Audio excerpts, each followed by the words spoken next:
Permissible ضروری ہے اپنے والدین کو اپنے پاس رکھنا، ان کی خدمت کرنا، ان کی دلجوئی کرنا۔ دیکھیے میں آپ کو بتا دوں، صرف دو چیزیں ایسی ہیں کہ جن کو دیکھنا بھی عبادت ہے۔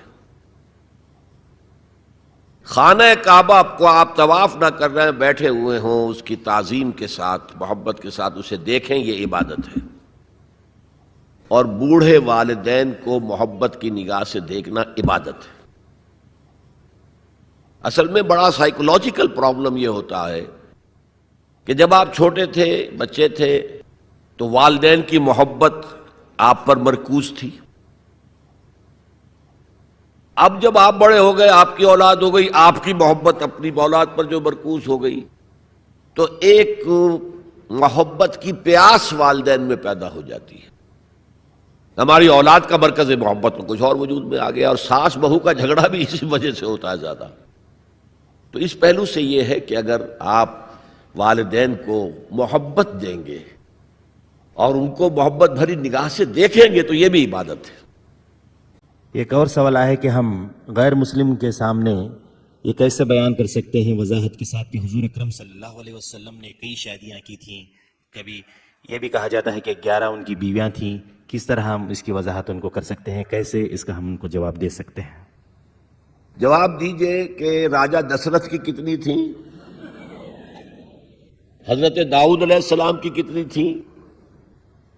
یہ ہر دور کی بات ہے۔ پولیگیمی جو ہے دنیا میں ہمیشہ رہی ہے، اور خاص طور پر قدیم زمانے میں جو سردار ہوتے تھے وہ اس لیے بھی شادیاں کیا کرتے تھے زیادہ کہ مختلف قبیلوں سے ان کے رشتے قائم ہو جائیں، تو اس سے یہ کہ سیاسی مصلحت بھی حاصل ہوتی تھی۔ پھر حضور یہ بھی چاہتے تھے کہ عورتوں کے بارے میں میری تعلیمات زیادہ سے زیادہ خواتین آگے پہنچا سکیں میرے بعد۔ جیسا کہ میں نے کہا کہ عورتوں کے لیے تو اسوہ صرف ازواج مطہرات ہیں، اور شوہر اور بیوی کے جو بہت ہی یوں سمجھیے کہ انٹیمیٹ ریلیشنز ہوتے ہیں، وہ بھی ایک ضرورت ہے انسان کی، کہ معلوم ہو شوہر بیوی روزے کی حالت میں کس حد تک جا سکتے ہیں، یہ معلوم ہونا چاہیے۔ کس سے آگے بڑھیں گے تو روزہ ٹوٹ جائے گا اور کفارہ دینا پڑے گا 60 روزے، تو ہوش ٹھکانے آ جائیں گے۔ لہذا یہ تو ساری چیزیں، جیسے کہ بعض صحابہ نے آ کر عرض کیا حضور سے کہ حضور یہ یہودی ہمارا بڑا مذاق اڑاتے ہیں کہ تمہارا نبی تمہیں بڑی چھوٹی چھوٹی باتوں کی تعلیم دیتا ہے۔ آپ نے فرمایا ان سے کہو ہاں، ہمیں تو ہمارے نبی نے طہارت کرنی بھی سکھائی ہے، وہ بھی زندگی کا ایک حصہ ہے، جسم پاک ہوگا تو عبادت ہوگی۔ لہٰذا یہ ساری چیزیں جو ہیں وہ اس کے لیے بھی ضرورت تھی۔ خاص طور پر حضرت عائشہ کے ساتھ اس کے ینگ ایج میں شادی کی سب سے بڑی وجہ ہے، کیونکہ انہیں اتنا عرصہ ملا پھر بعد میں، اور وہ معلمہ امت بن گئی، اور وہ جو فقہائے صحابہ ٹاپ کے ہیں ان میں ان کا شمار ہے۔